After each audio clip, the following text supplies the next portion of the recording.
नमस्कार शेतकरी बंधूंनो, मी सचिन काळे, कृषी परीक्षक सिरसी, तालुका उमरेड, जिल्हा नागपूर।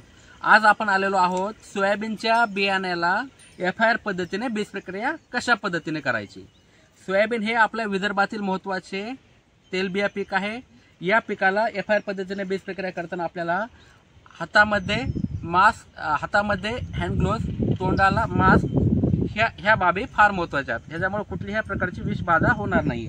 बीज प्रक्रिया करताना आपल्याला सोयाबीनचे बियाणं थोडंसं ओलसर करून घ्यायचं आहे। एक लक्षात ठेवा, ओलसर करताना खूप मोठ्या प्रमाणात पाणी नाही, पाणी हे थोड्याशा प्रमाणात टाकायचं आहे। जे पाणी ह्याच्याकरता टाकायचं की जे बुरशीनाशक आहे ते बियाण्याला व्यवस्थित प्रमाणे चिटकावं। हे जे घेतलेले आपण बुरशीनाशक हे घेतलेले आपण 22 दिन चालतंय।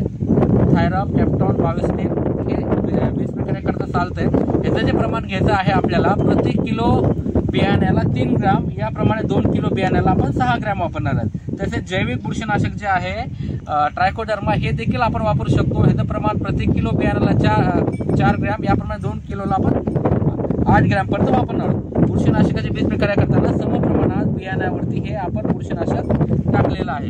ही करत आहोत आपण बुरशीनाशकाची बीज प्रक्रिया। त्याच्यामुळे जमिनीतून उद्भवणाऱ्या बुरशीजन्य रोगापासून पिकाचे संरक्षण होणार आहे।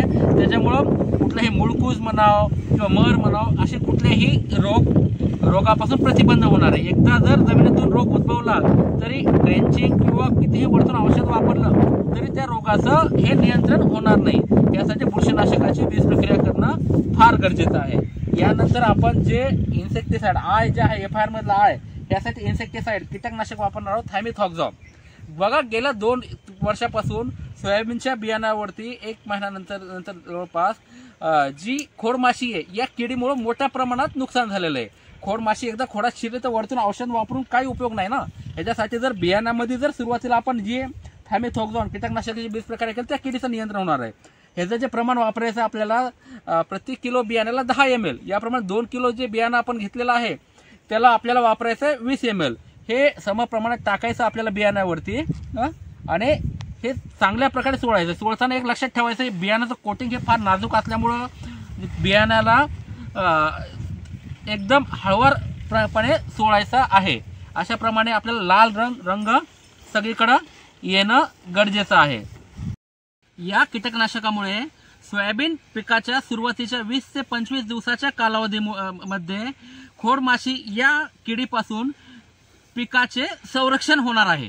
यानंतर जे आपण वापरणार आहेत, आपण तिसरी बीज प्रक्रिया करणार आहेत आपल्याला शेवटची, ही आहे जीवाणू संवर्धकाची। एक लक्षात ठेवा, जीवाणू संवर्धकामध्ये जिवंत जीवाणू असल्यामुळं जी आपण फंगिसाइड आणि इन्सेक्टिसाइडची बीज प्रक्रिया केलेली आहे, ही बीज प्रक्रिया केल्यानंतर 4 ते 5 तासाचं अंतर ह्या बीज प्रक्रियेमध्ये ठेवणं गरजेचं आहे, कारण की जिवंत जीवाणूला अपाय होऊ नये।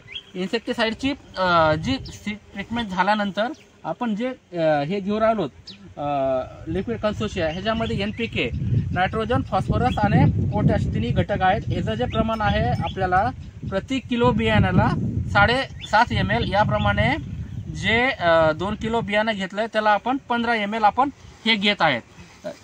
NPKचा वापर जे द्रवरूप जीवाणू वापरू राहिलो आपण, त्याच्यामुळे काय होणार आहे, जे हवेतील 78% नायट्रोजन पिकाला उपलब्ध होणार आहे आणि जमिनीतील विद्राव्य स्फुरद देखील पिकाला उपलब्ध होईल।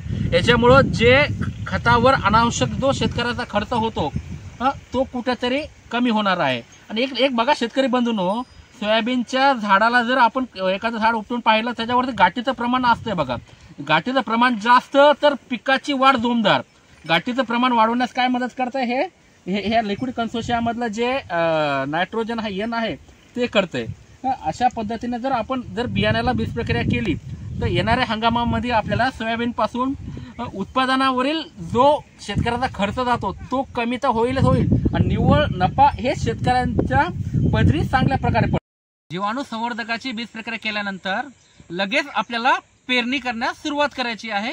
ही बाब शेतकरी बंधूंनो आपण लक्षात ठेवावी। लक्षात ठेवा, बरेच शेतकरी काय करतात, बीज प्रक्रिया करताना तंबाखू खाणं, सिगरेट ओढणं ह्या गोष्टी करतात। ह्याच्यामुळं विषबाधा होण्याचे कारण नाकारता येत नाही। तसेच जे बियाणं शिल्लक राहिलेलं आहे ते कुठल्याही जनावराला वापरण्यास किंवा खाण्यास वापरू नये।